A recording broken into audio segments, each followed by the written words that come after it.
Everyone. कुछ नई चीज़ें मैंने भारत की लिपियां जो स्क्रिप्ट्स हैं उनके बारे में समझी है। और मैं चाहूँगा कि मैं तुमको भी वो थोड़ा सा बता पाऊँ यहाँ पर।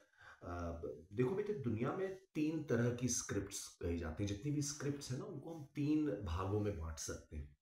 राइट, पहले तो ये जरा टर्म्स जानो, क्योंकि जहां भी तुम इनके बारे में, इन स्क्रिप्ट्स के बारे में पढ़ना शुरू करोगे, ये शब्दों से तुम्हें थोड़ा थोड़ा डराया जाएगा कहीं कहीं, ऐसा मुझे प्रतीत होता है लिंग्विस्टिक्स की फील्ड में।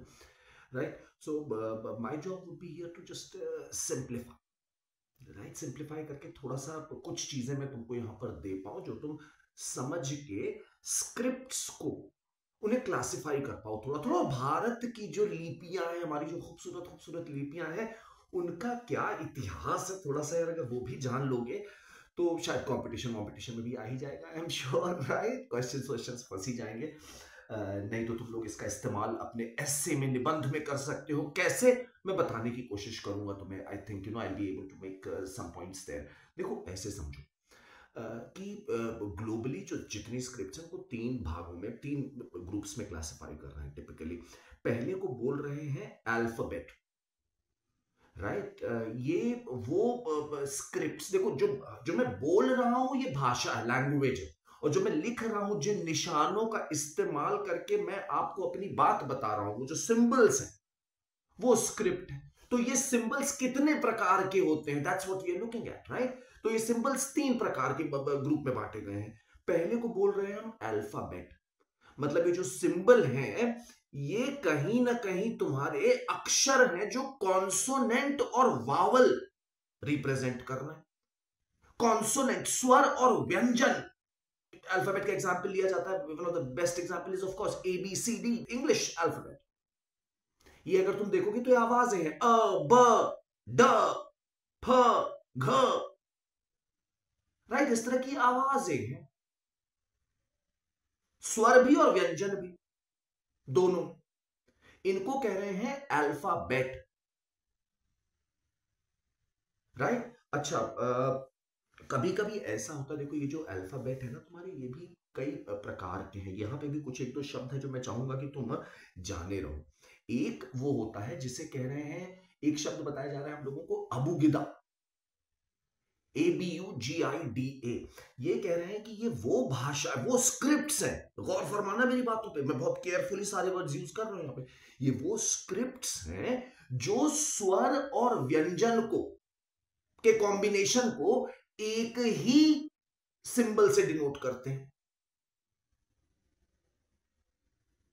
स्वर सी, कॉन्सोनेंट और व्यंजन वी, इसके कॉम्बिनेशन को एक ही सिंबल से। जैसे कि फॉर एग्जाम्पल, अगर तुम्हें हिंदी में कु लिखना हो, कु, तो तुम क लिखोगे और छोटे ओ की मात्रा लगा दोगे।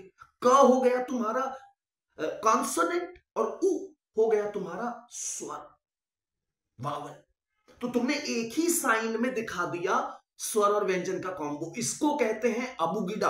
भारत की जितनी भी स्क्रिप्ट्स है तमाम, वो अल्फाबेट तो है क्योंकि उनमें स्वर और व्यंजन है, लेकिन उन्हें अधिकतर कहा जाता है अबुगिदा। तो ये शब्द ध्यान रखना, इसका जिक्र होता रहेगा। इसमें स्वर और व्यंजन को एक ही साइन में दिखा देते हैं। अंग्रेजी जो है, इंग्लिश, वो प्योर अल्फाबेट है, उस वो अबुगिदा नहीं है। क्योंकि अगर इंग्लिश में तुम्हें कु लिखना तो तुम के भी लिखोगे और यू दो सिंबल बनाओगे। समझे मेरी बात? अच्छा, और सुनो, तो ये हो गया अबुगिदा। ऐसे ही एक और अल्फाबेट का वेरिएंट है, ये भी अल्फाबेट ही है, पहला टाइप ही देख रहे हैं अभी हम लोग। सिंबल जहां पे कॉन्सोनेंट और वॉवल रिप्रेजेंट कर रहा है। एक तो हो गया अल्फाबेट, दूसरा हो गया अबुगिदा, जहां पे एक ही सिंबल में तुम्हारा मात्रा में ही तुम्हें दिखा दिया जा रहा है स्वर और व्यंजन का कॉम्बो। और तीसरा होता है जिसे कहते हैं अबजद। ये अरेबिक से ली गई तमाम स्क्रिप्ट्स हैं। उसकी खासियत ये होती है कि उनको वावेल के जो मार्क्स है ना, वो दिखाने की जरूरत ही नहीं पड़ती है, वो केवल कॉन्सोनेंट्स दिखाते हैं। वो जब आप प्रैक्टिस करते हैं अरबी भाषा की, तो वो वावेल आपको खुद ब खुद समझ में आ जाता है कि यहां पे कौन सा लगेगा। उर्दू में भी जो बहुत एक्सपर्ट्स हो जाते हैं, वो धीरे धीरे मात्राएं लगाना या वावल दिखाना बंद कर देते हैं। राइट। तो ये गौर से समझो, देखो हमने तुम्हें क्या बताया, अल्फाबेट होती है पहले टाइप की, और अबूगिदा हमने तुम्हें एक्सप्लेन किया, ठीक है, और हमने तुम्हें एक्सप्लेन किया अबजद। अब समझो सेकेंड टाइप ऑफ स्क्रिप्ट्स, इनको कहते हैं बेटा सिलेबरी, सिलेबरीज, SYLLABRIES। क्या मतलब हुआ इनका? हमको बताया जा रहा है कि ये वो स्क्रिप्ट्स हैं जहां पे जो सिंबल है ना बेटे, वो किसी सिलेबल को दिखा रहे हैं, वो आवाज को नहीं, वो सिलेबल को दिखा रहे हैं,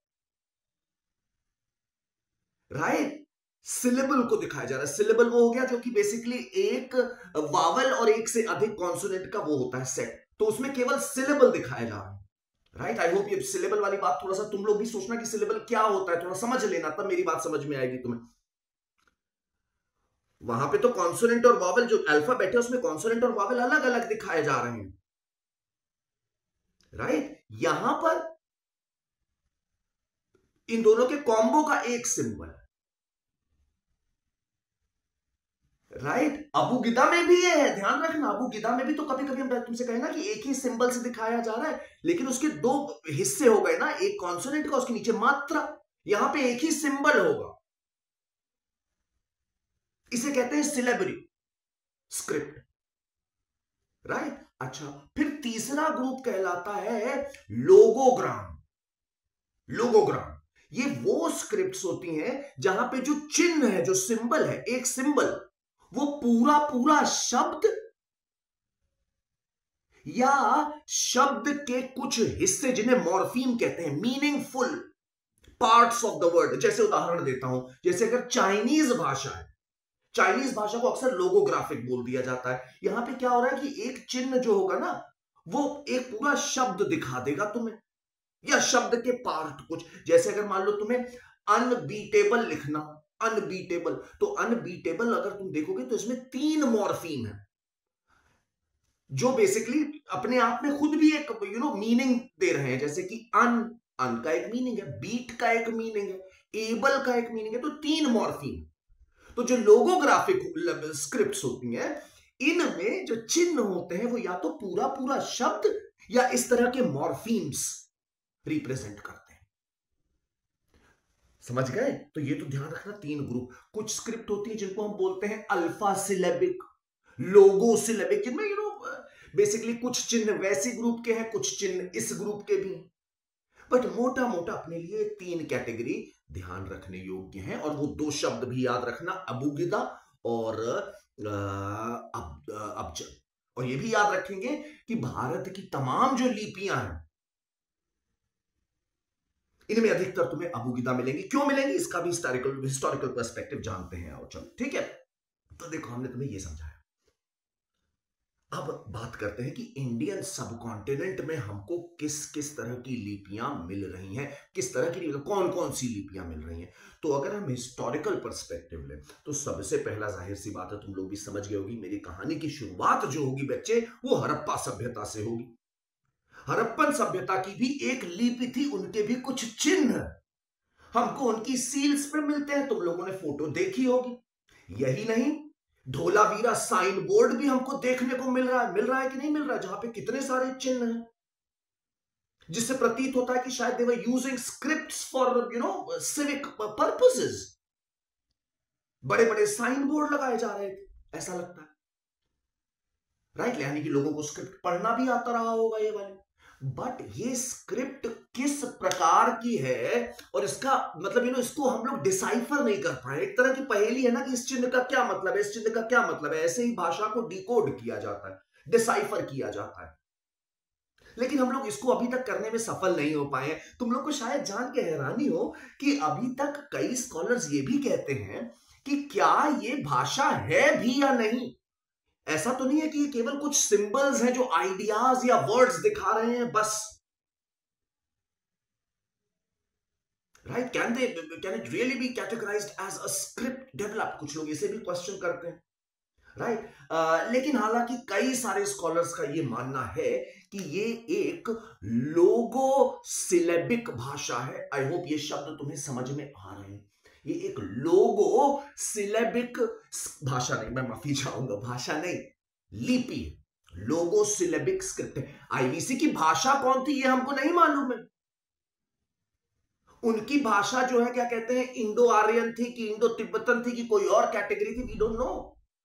हमने एक भाषा का वीडियो बनाया है, चाहो तो चेक करना, राइट। तो इनकी भाषा द्रविडियन थी, हमें नहीं मालूम, हम लोग अभी स्क्रिप्ट्स का डिस्कशन कर, राइट, इनके लिखने की स्टाइल का। तो ये स्क्रिप्ट जो है डिसाइफर नहीं हो पाई।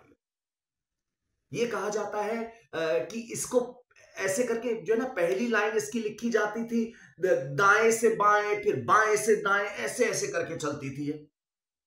इसको कहते हैं सर्प लेखन, हिंदी में कह देते हैं सर्प लेखन, सांप की तरह चल रहा था ना। और अंग्रेजी में इसके लिए वर्ड यूज किया जाता है बूस्ट्रॉ फेडॉन। बूस्ट्रॉ फेडॉन स्पेलिंग नहीं बोलना, बहुत लंबी सी स्पेलिंग है, राइट। बूस्ट्रॉ फेडॉन कहते हैं इसको, ठीक है। तो वो ये इतना हम लोग को इसकी अब स्क्रिप्ट के बारे में अंदाजा है। हड़प्पा की अभी डिसाइफर नहीं हो पाई है, उम्मीद करते हैं कि शायद जल्दी ही हो जाएगी, तो हम लोग को इसके बारे में और नई नई इंसाइट्स मिलेंगी, राइट। अच्छा, बात को थोड़ा और आगे बढ़ाते हैं, ठीक है। इसके बाद जो है ना, हड़प्पन सिविलाइजेशन का डिक्लाइन हो जाता है, हम लोग को अंदाजा होगा शायद 1300 बीसीई के आसपास इनका डिक्लाइन हो जाता है। और हम लोग को फिर जैसे ये कोई स्क्रिप्ट जल्दी दिख नहीं रही है। इसके बाद जो फर्स्ट हिस्टोरिकली अटेस्टेड डिसाइफर्ड, यानी कि जिसको हम समझ भी पा रहे हैं, जो स्क्रिप्ट आ रही है वो कहला रही है ब्राह्मी। और यही आज के क्लास की मतलब प्रोटैगनिस्ट है, मतलब यही हीरो है आज के लेक्चर का, ब्राह्मी स्क्रिप्ट। तो इसी को अब हमें जानना है कि ये स्क्रिप्ट कैसे आ रही है, कहां से आ रही है, ठीक है। तो हम लोग को ये बताया जा रहा है, बेटे देखो, सबसे पहले ऐसे समझो कि जो अशोक है, राइट, अशोक ने जो अपने इतने बड़े बड़े शिलालेख लिखवाए, इंस्क्रिप्शंस, एडाइट्स जिन्हें या एडिट्स कहते हैं, एडिक्ट्स, वो सब जब लिखवाए, तो उसमें इन्होंने भाषा तो प्राकृत यूज करी जो अलग अलग रीजन्स में बोली जा रही थी। स्क्रिप्ट जो इन्होंने यूज करी वो थी ब्राह्मी। और नॉर्थ वेस्ट का जो इलाका है, नॉर्थ वेस्ट का जो इलाका है, अफगानिस्तान वाला इलाका, वहां पर इन्होंने जो स्क्रिप्ट यूज करी वो कहलाती है खरोश्ती, राइट। तो ये स्क्रिप्ट्स का जरा सा हमको बेटे यहां पे थोड़ा सा आगा पीछा समझने की अब कोशिश करनी है। आइए साथ निभाते हैं और देखते हैं कितना समझ में आता है दोनों लोगों को। The $1 million question which arises out here is कि ब्राह्मी का ओरिजिन कहाँ से हो रहा है, राइट। ये जानने के लिए थोड़ा सा हमें कुछ हल्का सा थोड़ा सा अपना लेंस को पीछे लेके चलना पड़ेगा, थोड़ा मैग्नीफाई थोड़ा दूर से चीजों को देखना होगा। देखो, हमको ये बताया जा रहा है कि ये स्क्रिप्ट्स जो आ रही हैं, ये इनमें वेस्ट एशिया,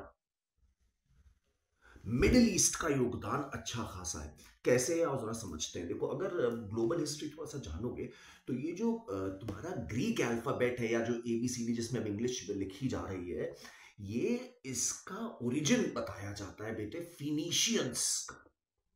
ये जो मॉडर्न डे लेबनान है, right, modern day Lebanon, Levant में, ईस्टर्न मेडिटेरेनियन में, राइट, लेबनान में फिनिशियंस रहते थे कुछ।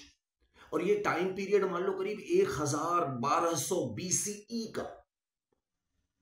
इन लोगों ने ये अल्फाबेट स्टाइल ऑफ राइटिंग शुरू करी थी फिनिशियंस ने। यहीं से शब्द आया है फोनेटिक्स, राइट। तो फोनेटिक्स यहीं से शब्द आया है फिनिशियंस से। तो ये फिनिशियंस जो है ना, इन्होंने ही अपना अल्फाबेट ग्रीक्स को सिखाया, इन्होंने ही अपना अल्फाबेट सीरिया में फैलाया। और सीरिया में जब ये स्क्रिप्ट फैली तो जाहिर सी बात है कुछ चेंजेस हुए होंगे, और फिनिशियन से इंस्पायर होकर के जो यहां स्क्रिप्ट बने उसे कहते हैं एरामाइक स्क्रिप्ट।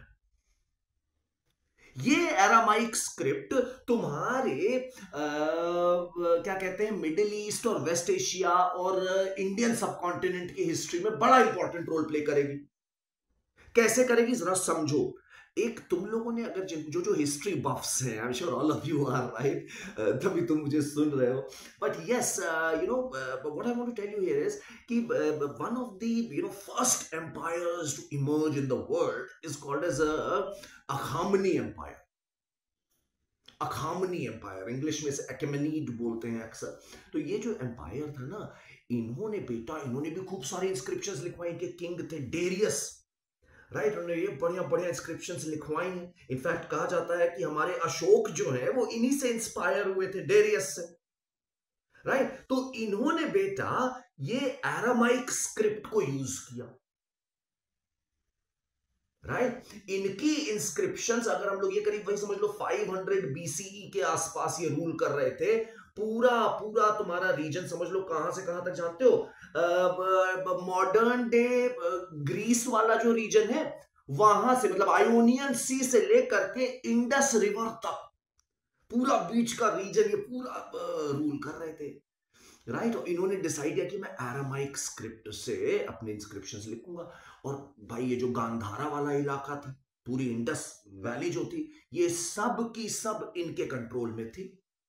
तो उन्होंने यहां पर भी जाहिर सी बात है एरामाइक का इन्फ्लुएंस इधर भी आया। इसी एरामाइक के इन्फ्लुएंस में जो स्क्रिप्ट निकल के आई वो एक सिलेबिक स्क्रिप्ट थी जिसको बोलते हैं खरोष्टी। ये नॉर्थ वेस्ट के रीजन में और सेंट्रल एशिया के रीजन में पॉपुलर हुई और करीब 4th 5th सेंचुरी सीई तक एग्जिस्ट करी, but then it died out. इसके कोई ज्यादा हमें क्या कहना चाहिए मुझे, वंशज नहीं दिखते खरोष्टी के। खरोष्टी के ज्यादा वंशज नहीं दिखते। इसको हालांकि अशोका ने यूज किया अपने एडाइट्स में। अशोका ने एरामाइक भी यूज करी, ग्रीक स्क्रिप्ट भी यूज करी और खरोष्टी भी करी, लेकिन खरोष्टी जो है ज्यादा नहीं चल पाई और ये खत्म हो जाती है। इसका इतिहास हमारे पास बहुत ज्यादा अभी डिटेल में नहीं आ पाया है, ठीक है। लेकिन एक दूसरी स्क्रिप्ट निकलती है जो मतलब समझ लो फटा पोस्टर निकला हीरो टाइप आती है। ये जो ब्राह्मी स्क्रिप्ट है इसकी हिस्ट्री बड़ी शानदार निकल के आ रही है। हालांकि इसका ओरिजिन प्रिसाइज क्या है ये ट्रेस करना बड़ा मुश्किल है। यहां तक भी लोग अभी लोगों की ओपिनियन जो है सेम नहीं हो पा रही है। मतलब people are not in agreement कि ये नॉर्थ इंडिया में पैदा हुई कि साउथ इंडिया में पैदा हुई। इसमें भी एरामाइक इन्फ्लुएंस है। ब्राह्मी भी एरामाइक फैमिली की ही स्क्रिप्ट है। ऐसा माना जाता है कि ये पहले दक्षिण भारत में शायद आई है। ये हो सकता है सी कोस्ट के रास्ते से ये दक्षिण भारत में पहले पहुंची, क्योंकि ये हमें अर्ली ब्राह्मी के जो इंस्क्रिप्शन है, जिसको कहीं कहीं पर डमिली या तमिली या थमीजी भी कहा जाता है, राइट, ये तुमको प्री अशोकन मिल रहे हैं।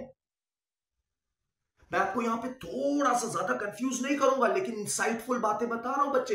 अभी कुछ रिसेंटली न्यूज में चल रहा है कीजाडी एक्सकवेशंस, कीलाडी लिखते हैं इसको अंग्रेजी में, और जो है बोला जा रहा है कीजाडी, राइट। तो किलाडी एक्सकवेशंस, इसके बारे में थोड़ा सा अगर आप पढ़ेंगे, आदिचन्नलूर एक्सकवेशंस, तो यहां पर से हमको पता चल रहा है बच्चे कि हमें स्क्रिप्ट्स और पॉटशर्ड्स पे लिखे हुए मार्क्स और ग्राफिटी मिल रही है 600 बीसीई से।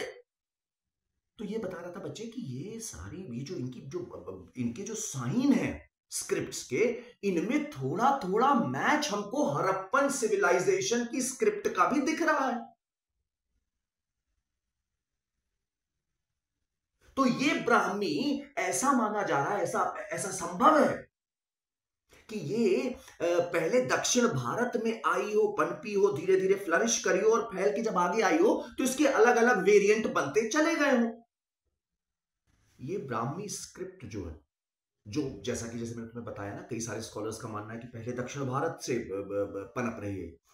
श्रीलंका में, राइट, श्रीलंका में भी इसके अच्छे खासे जो है हम लोगों को साक्ष्य मिल रहे हैं प्री अशोकन, राइट। तो ये माना जा रहा है कि ये स्क्रिप्ट नीचे से आई, इसमें एरामाइक इन्फ्लुएंस भी है, इसमें थोड़ा थोड़ा हड़प्पन इन्फ्लुएंस भी है, राइट। और ये स्क्रिप्ट धीरे धीरे अलग रीजन्स में जा रही है। यही स्क्रिप्ट नॉर्थ में भी गई हो, ऐसा भी माना जाए, ऐसा भी हो सकता है। ऐसा कहता हूं फिलहाल के लिए। रिमेंबर, देखो बहुत सारे स्टडीज हो रहे हैं इसमें, राइट? तो हो सकता है मेरी कोई बात बाद में गलत भी सिद्ध हो जाए, सही भी सिद्ध हो जाए, but that's pure luck, nothing else, right? That's pure luck, nothing else. मैं तुम्हें करंट स्टेट ऑफ थॉट और रिसर्च समझाने की कोशिश कर रहा हूं। भविष्य क्या होगा ये मुझे, मैं अनभिज्ञ हूं इस बात से, ठीक है? तो point once again trying to complete my argument here. मैं ये कह रहा हूं बच्चे कि ये जो ब्राह्मी स्क्रिप्ट आई है, ऐसी इंडिक स्क्रिप्ट्स की जब बात होती है, यानी कि भारत के संदर्भ में जो निकली स्क्रिप्ट्स हैं, इंडिक स्क्रिप्ट्स, ठीक है?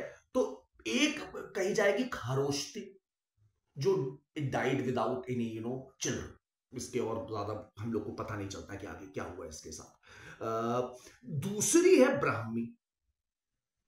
इसका ओरिजिन क्या है ये मैं अभी, we don't know that yet, right? ऐसा हो सकता है कि ये साउथ से नॉर्थ की ओर मूव हुई हो। यही ब्राह्मी स्क्रिप्ट रही जिसका इस्तेमाल सम्राट अशोक ने करीब 250 बीसीई के आसपास अपने तमाम शिलालेखों में किया, हर रीजन में फैलाया गया। लेकिन फिर मौर्यन एम्पायर तो गिर गया, और उसके बाद ये जो स्क्रिप्ट है ब्राह्मी स्क्रिप्ट, इसके कई रीजनल वेरिएंट्स बनते चले गए।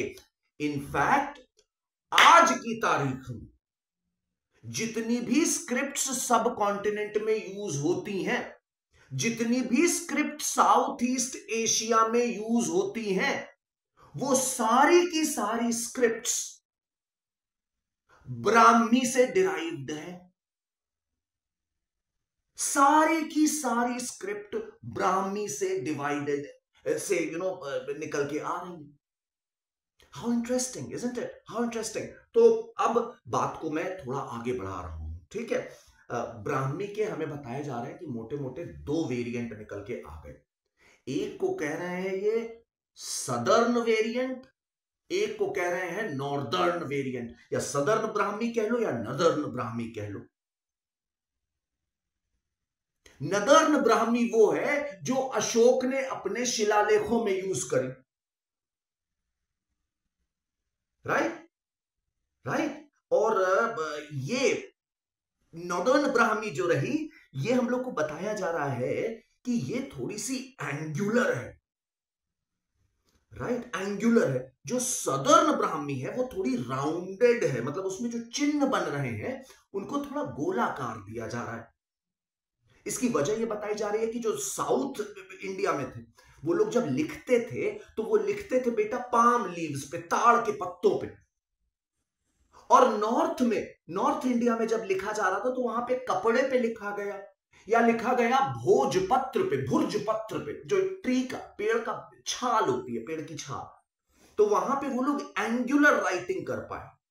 साउथ में क्योंकि पाम लीव्स पे लिखा जा रहा था तो अपेरेंटली वहां पे थोड़े राउंडेड सिंबल्स बने।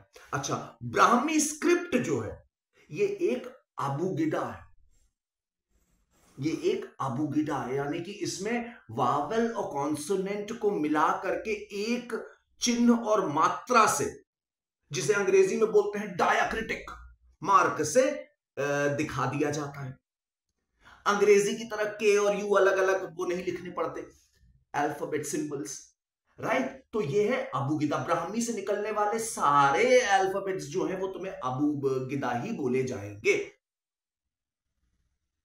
ठीक है? और मैंने बताया कि Brahmi is the parent script of not only scripts of South India, but even of South Asia, but even Southeast Asia. तुम्हारी मॉन भाषा, खमेर भाषा, वियतनामीज भाषा, लाओस की भाषा, इंडोनेशिया की स्क्रिप्ट, ये सारी स्क्रिप्ट्स जो हैं और इनकी जो भाषाएं हैं उनको लिखने के लिए इस्तेमाल जो होती हैं स्क्रिप्ट्स, वो सारी की सारी बेटे ब्राह्मी की डिराइव्ड फॉर्म है।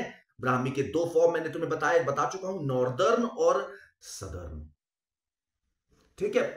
अच्छा, ये नॉर्दर्न ब्राह्मी जो है, नॉर्दर्न ब्राह्मी, थोड़ा सा इसके बारे में हल्का सा एक जिक्र करके तुम्हें बता दें कि कैसे इनसे मॉडर्न स्क्रिप्ट्स निकल के आई हैं। जरा सा एक बात ये भी समझनी हम लोगों को थोड़ी सी जरूरी है, ठीक है?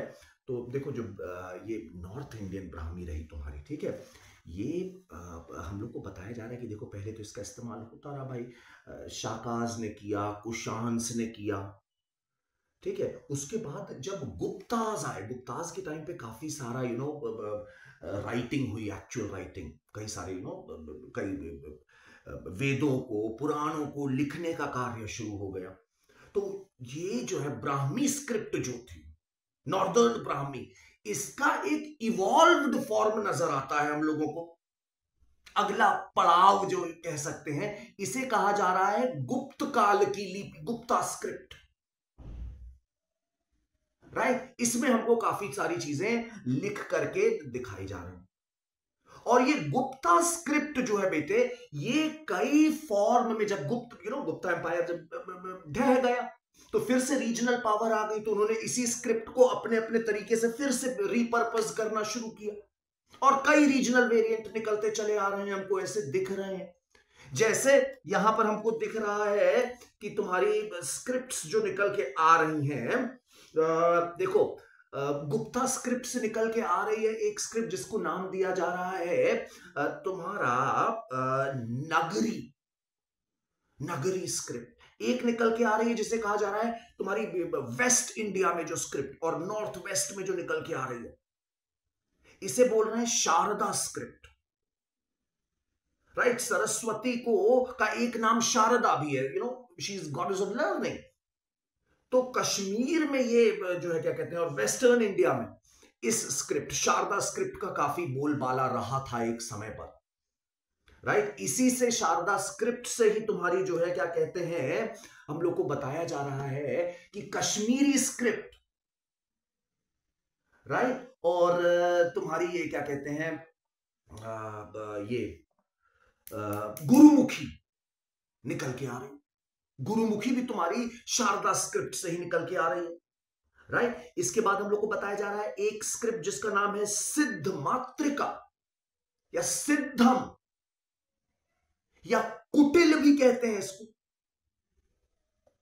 सिद्धम। ये स्क्रिप्ट ऐसी रही जिसमें बहुत सारे बुद्धिस्ट टेक्स्ट्स लिखे गए, ईस्ट में ये काफी प्रचलन में रही, ईस्ट इंडिया में, राइट। सिद्धम में काफी सारे बुद्धिस्ट टेक्स्ट, खासकर तंत्रयान के टेक्स्ट लिखे गए, और इस तरह से ये सिद्धम स्क्रिप्ट जा करके तुम्हारी जापान तक पहुंच गई, जापान तक पहुंच गई ये सिद्धम स्क्रिप्ट। इसको सिद्धम स्क्रिप्ट इसलिए कहते थे क्योंकि यहां पे जो ऑथर्स होते थे ना, वो कोशिश करते थे कि मतलब जो इस स्क्रिप्ट में लिखते थे वो ऊपर हर पृष्ठ के, हर पेज के ऊपर लिख देते थे सिद्धम अस्तु, मतलब मे देयर बी परफेक्शन, सब सिद्ध हो, राइट, इस तरह से लिखते थे। तो इसी से इसका नाम पड़ गया सिद्ध मात्रिका या सिद्धम या कुटिल,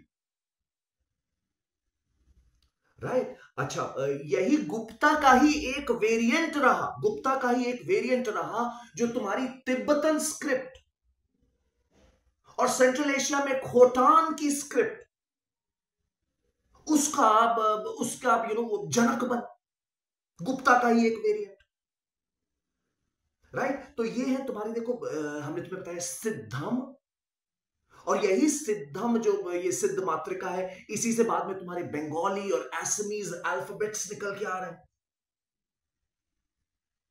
राइट। फिर एक मैंने तुम्हें बताया नागरी, नागरी, राइट, नगरी एक निकल के आई 650 सीई के आसपास, एक गुप्ता का ही वेरिएंट है, गुप्ता का ही एक वेरिएंट है, राइट। ये कहलाया जा रहा है नगरी, गुजरात के साइड में काफी पॉपुलर रहा अपेरेंटली, 650 सीई के आसपास ये आया नगरी।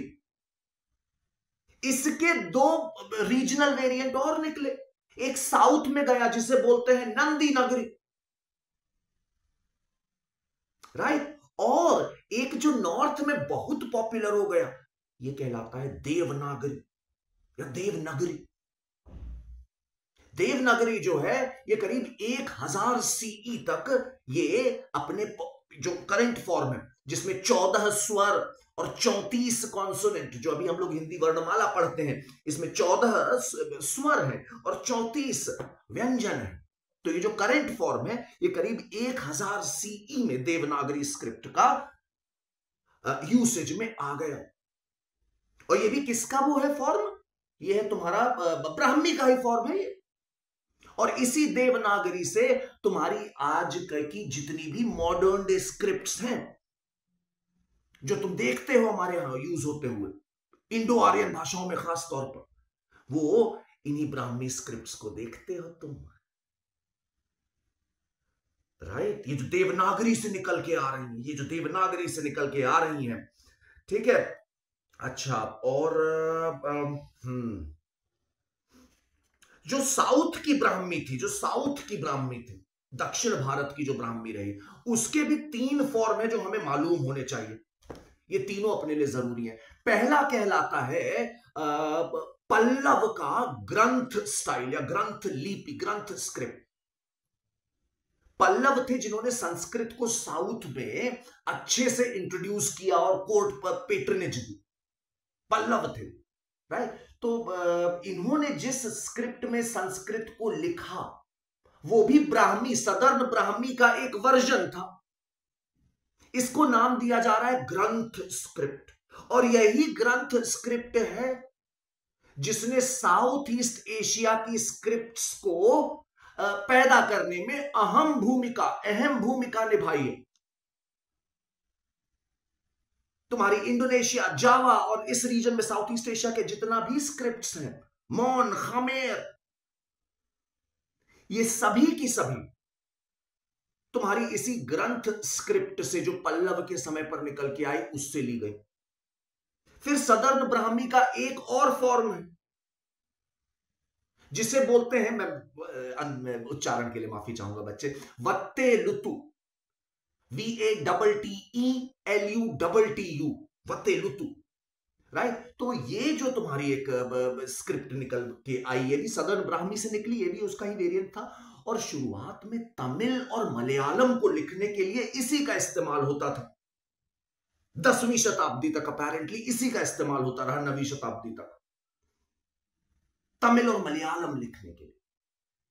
संस्कृत ग्रंथ में लिखी जाती थी, लेकिन बाद में 10वीं शताब्दी के बाद तमिल और मलयालम के लिए ग्रंथ से ही, मतलब जो ग्रंथ स्क्रिप्ट थी उसी से इन्फ्लुएंस होकर के नई स्क्रिप्ट बनाई गई। तो जो अभी तमिल और मलयालम की स्क्रिप्ट है, वो भी कहां से निकल के आई है, पल्लव ग्रंथ स्टाइल से। इनिशियली वो वत्तेलुतु नाम के एक स्क्रिप्ट से लिखी जाती थी, बट नॉट एनी मोर, ठीक है। अच्छा, ये बात अगर तुम्हें समझ में आई तो अब एक और बात समझो। 2 फॉर्म तो हमने तो बता दिया, तीसरा फॉर्म एक और है। हम लोगों को एक ब्राह्मी का एक वेरिएंट, ब्राह्मी, सदर्न ब्राह्मी का एक वेरिएंट हमको भट्टीप्रोलु में भी मिल रहा है।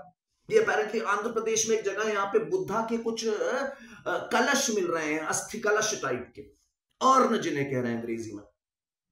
और उसपे कुछ क्या कहते हैं, वो लिखे हैं, इंस्क्रिप्शंस लिखे हैं। और उन इंस्क्रिप्शंस में जो स्क्रिप्ट है बच्चों, वो बोली जा रही है भट्टीप्रोलु स्क्रिप्ट। वो भी ब्राह्मी का ही एक वर्जन है, वेरिएंट, सदर्न ब्राह्मी का। और यही भट्टीप्रोलु स्क्रिप्ट जो है, भट्टीप्रोलु स्क्रिप्ट, ये जाकर के तब्दील होती है कदम्ब स्क्रिप्ट में, कदम्ब स्क्रिप्ट।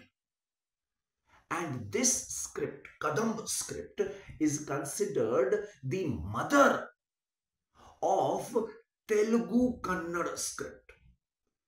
एक बात जो ध्यान रखने योग्य तुरंत मिलती है, वो समझ लो कि कन्नड़ और तेलुगु की स्क्रिप्ट में काफी समानताएं हैं। स्क्रिप्ट में, भाषा में नहीं, लिपि में। म्यूचुअली रीडेबल है दोनों, अंडरस्टैंडेबल नहीं है, रीडेबल है। और दोनों की ही जो स्क्रिप्ट्स हैं वो कहां से निकली हैं, कदम्ब स्क्रिप्ट से। कदम्ब स्क्रिप्ट से पहले एक स्क्रिप्ट बनी जिसमें दोनों कन्नड़ और तेलुगु लिखे गए, और फिर वो डाइवर्ज हो गए, कन्नड़ अलग चला गया, तेलुगु अलग चला गया, और में अब कुछ चेंजेस आ रहे हैं, राइट। तो ये एक ध्यान रखने योग्य बातें हैं। अपने वहां जितनी 22 नेशनल लैंग्वेजेस जो अपनी बताई जाती हैं शेड्यूल 8 में, उसमें से अधिकतर जो है ये ब्राह्मी स्क्रिप्ट्स में लिखी जाती है। या तो नॉर्दर्न ब्राह्मी का कोई वेरिएंट होगा या सदर्न ब्राह्मी का कोई वेरिएंट होगा। अंग्रेजी लिखी जाती है लैटिन अल्फाबेट में, राइट। तुम्हारी उर्दू, सिंधी, ये लिखी जाती है अबजद में, अबजद में। अरबी से इंस्पायर्ड इनका कोई अपना स्क्रिप्ट स्टाइल है। उर्दू वाले को कहते हैं नस्तलिक स्क्रिप्ट, कहते हैं उर्दू की स्क्रिप्ट नस्तलिक, राइट। और संथली, मैथिली, ये सारी भाषाएं जो है पहले इन सबकी अपनी स्क्रिप्ट्स हुआ करती थी, है ना। क्योंकि भाई India is a very diverse country. यहाँ पे बताया जाता है कि ट्रेड एसोसिएशंस की, कास्ट एसोसिएशंस की, सबकी अपनी अपनी अलग स्क्रिप्ट्स हुआ करती थी यार, राइट। तो धीरे धीरे सब अमेलगमेट होते होते होते होते कुछ ये अब जो निकल के आ रहे हैं। क्योंकि अब देखो ना, अभी तो यार देखो, अभी भाई इंडिया में Brahmi scripts, Indic scripts, I should say, Devanagari है ना, जो मॉडर्न इंडिक स्क्रिप्ट्स है ना, ये देखो इनके गुड डेज चल रहे हैं। अभी देखो ना, मैं देख रहा हूं मेरे पास, अभी जैसे नया साल शुरू हुआ है तो मैं देख रहा हूं मेरे पास कितने लोगों का जो मैसेज आ रहा है वो अपने रीजनल भाषाओं में लोग टाइप कर करके भेज रहे हैं। तो ये स्क्रिप्ट्स के अच्छे दिन आ गए, technology has helped them boost, है ना। फोन वोन पे टाइप करना हिंदी में, मतलब देवनागरी में और उड़िया स्क्रिप्ट में, it has all become very very easy now. People can do it very easily. तो इनका इतिहास भी जाने रहेंगे हम लोग, तो हम लोग के लिए शायद ये अच्छा रहेगा। संथली, एक भाषा, एक छोटी सी बात और बताना चाहूंगा। संथली भी एक अपनी नेशनल लैंग्वेज है, राइट। इसकी एक अपनी खुद की स्क्रिप्ट है, इसकी अपनी एक खुद की स्क्रिप्ट है जो 1925 में पंडित रघुनाथ मुर्मू नाम के एक शख्स ने इन्वेंट करी। इसका नाम बताया जाता है ओल चिकी, ओल चिकी। ये एक जो है अल्फाबेट है, जैसे लैटिन अल्फाबेट है ना, उसी के तर्ज पे उन्होंने बनाने की कोशिश करी है संथली के लिए। लेकिन हालांकि मैं बता दूं कि संथली अब लिखी देवनागरी में ही जाती है अधिकतर। I guess you know this is it. यही मैं तुम्हें थोड़ी सी चीजें बताना चाह रहा था। लैंग्वेजेस और स्क्रिप्ट दोनों बहुत जरूरी एस्पेक्ट है अपने कल्चर का, और मुझे उम्मीद है कि तुम्हें ये कोशिश अच्छी लगेगी।